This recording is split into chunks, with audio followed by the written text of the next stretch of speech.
Hello, Magi here, and welcome back to another episode of Top 10s. In this episode, we'll be looking at one of the more modern crew, the Undefined Fantastic Object. Why do I refer to them as a modern crew? Well, it's because two of their members have shown up in a few of the games and printworks, Byakuran and Ocwen. Plus, they were a crew that was affected by the Morias, mainly being resurfaced due to geysers spewing them out, which is how we got the lovely Buddhist crew joining the cast. So without further ado, let's begin the top 10 UFO Touhou pictures. Number 10. So the UFO team had a very unique cast. You had a mouse, an umbrella, a person who controls a cloud, a ghost captain, a tiger, a monk, and an alien. I mean, you can't have UFOs without aliens, that's for sure. Not much similarities between all of them, just that they're involved in Buddhism. I'm not too sure about where Kogusa lies, but still. For being a colorful cast, you shouldn't be surprised that they would get into some shenanigans, if you will.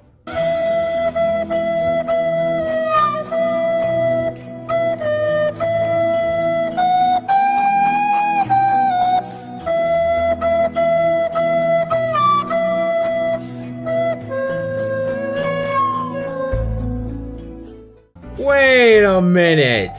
Hold the fuck up! Didn't I show this picture before? Oh, that would explain it. It had Yarormyr and Yoshika instead of Minamitsu and Ocwen. With the way the picture is framed and the title of the picture being called dramatic, I have to imagine they're reenacting the popular scene. Even the passerby can't help but stare at these two yokais. Not only that, it's just so bloody fitting that Minamitsu would be involved in the boat sinking. If that's not a match made in heaven, then I don't know what is.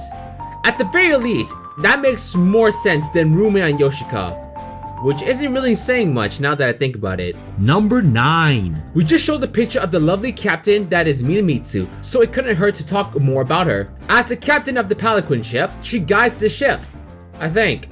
I don't recall it being mentioned in canon, but let's just assume she does. If not, then she would really fail as a captain. The point being, she's a ghost captain.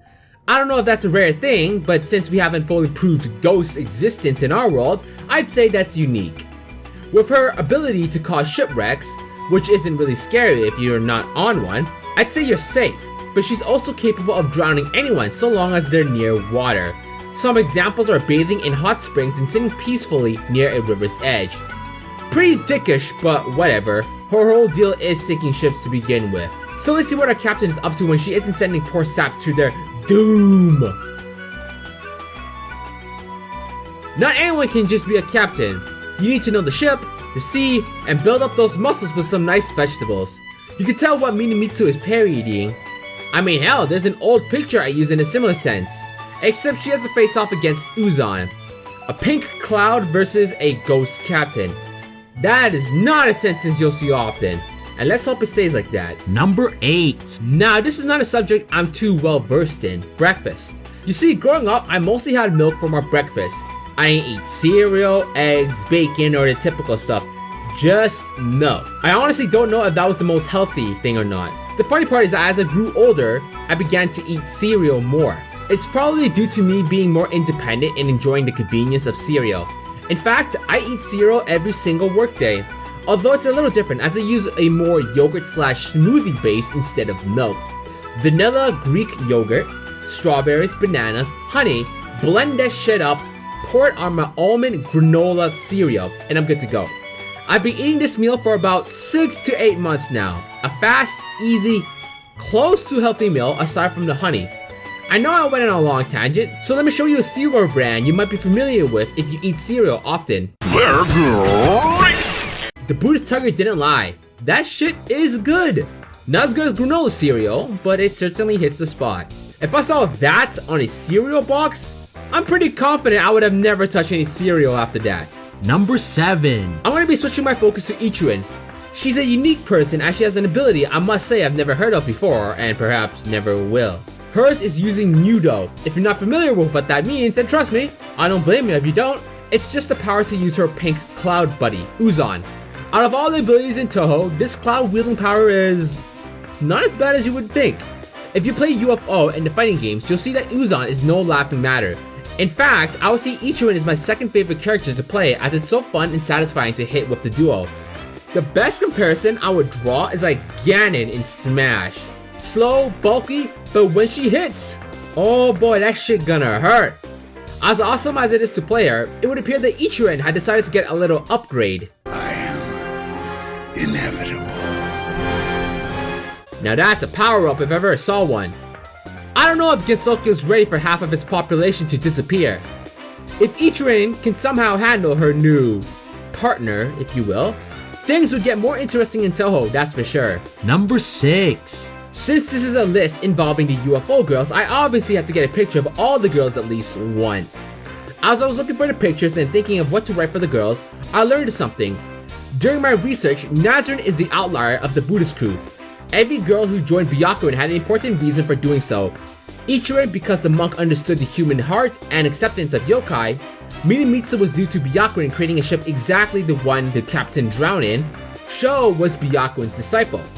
Which is funny because Sho is Bisho Montan's avatar, the being Byakuren is meant to worship. Nazrin is the only one who has no real reason for being so devoted to Byakuren. But yeah, more helping hands to free Byakuren was a good thing. Regardless of what happened in the past, it would appear Nazrin was helping out the crew in her own way. Well, aside from searching for the pagoda anyway. Hey man, free coffee is never a bad thing. I don't know if coffee is a thing in Gensokyo or not. If it doesn't exist, then Nazrin's gonna be hyping up the Buddhist crew, that's for sure. Number 5. Everyone I've talked about so far had some relevance to the story of UFO, mainly trying to unseal Byakuren from Magi. There's only one character who had absolutely no reason for being included. I mean, for story purposes anyway. Kogusa. If you had removed it from the game, everything would play out exactly the same way. It sounds kinda bad when you say it like that, but don't blame me! Blame Zune. He's the mad lad behind the story after all. Anyway, Kogusa's main deal is surprising people. If she doesn't do so, she'll get hungry. She doesn't eat humans like many yokais, but instead, they're spirits. And the way to get it is to scare them. At least that's the lore that was established in UFO by Kogusa.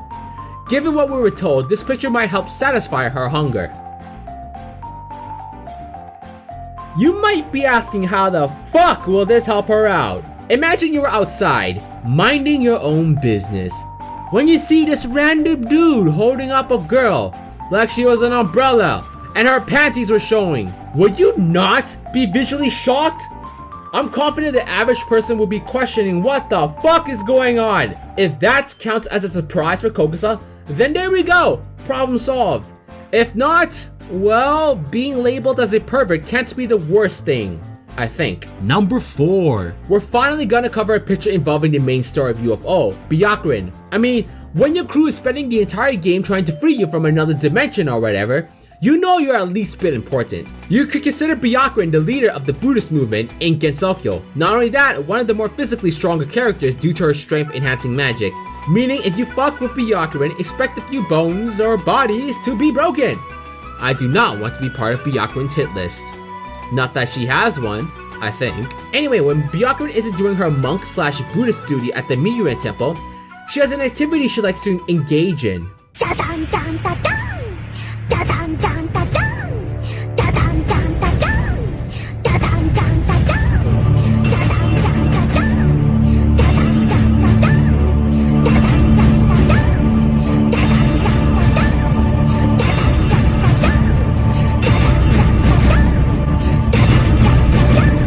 You know, the usual.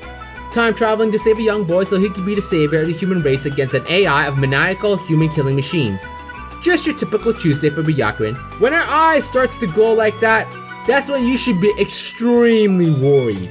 Number 3. With a game that has an acronym of UFO, Zune had to include an alien in some shape or form. That's where Nue comes into play. Not in the definition that one would normally expect, like those green/gray bodies with big old heads, but due to the fact that she hides her true form. That and she was the one summoning the UFOs in the game. So that's another reason to the alien claim. And without a doubt, the community has been rolling with the alien theme for Nue. Some cool, other frightening, as they should be given the nature. But sometimes, a being as powerful as her has her weaknesses, aside from her true form being shown. Minamitsu has earned her prize, although the mini Nue is not happy with that. At first, I thought it was just an adorable picture. I didn't realize there was something else going on with the picture. In Japan, the machines are called UFO grabbers. That might explain why those new ways are there. Regardless, all I can say is Minamitsu, hook me up with one of those adorable little creatures. Number 2. In UFO, Nazrin's main job was to find a pagoda as Sho had lost it. It wouldn't have been that bad except they really needed it to free Byakuren. She did find it and returned it to Sho. The funny part was that the pagoda was at Korando of all places. I don't know if it was explained in Symposium how it was there, but it was. With the pagoda found in the flying storage gallery, they were able to free Byakuren, and the rest is history. As smoothly as it went with 3 magical humans on their tails, it could have been infinitely worse if Nazrin was wearing this. Understand I wasn't into Pokemon Go back in 2016, but if Nazrin had somehow showed up in the game, you might have seen me in the streets here and there. Not missing out on catching a Gensokyo resident, as strange as that may be. Number 1. When Urban Legend came out, it introduced us a few new things. One was the obvious new character like Sumiriko, plus bringing back some old ones like Moku and Shimimaru. Another thing they brought in were the occult abilities, Urban Legends which gave the girls unique powers. One of them, perhaps my favorite, was Byakuren. Honestly, I still don't remember what it was, but it gave her a motherfucking motorcycle, and that's all I need to know. And there have been so many new pictures and even memes of Byakuren with her bike that I can't help but be happy for it. The bike is from Urban Legend, but since this is a list about the UFO crew, I felt it was still warranted. Let's see how Byakuren is rocking her ride.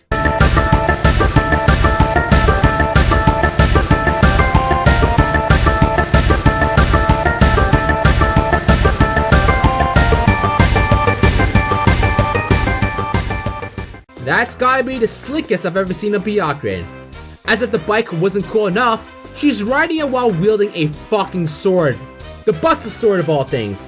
And that shit looks heavy as hell. Given Byakuren's strength increasing magic, it does seem reasonable for her to swing that. Either way, if you see her zooming through your streets, I'd be extra careful. You never know if she'll crash with that sword spinning out of control. But yeah, that's gonna be it for this episode. Which pictures were your favorite? Would you have eaten more cereal if Sho had appeared in them? Would you trust Byakuren to save John Connor? Or would you love to see Nazrin in Pokemon Go? If you guys enjoyed the video, please give it a like and subscribe, or else Byakuren might come after you with the busted sword. And no way in hell you'll be surviving that. Either way, this is Magi, and thanks again for watching. 覚悟しろよ。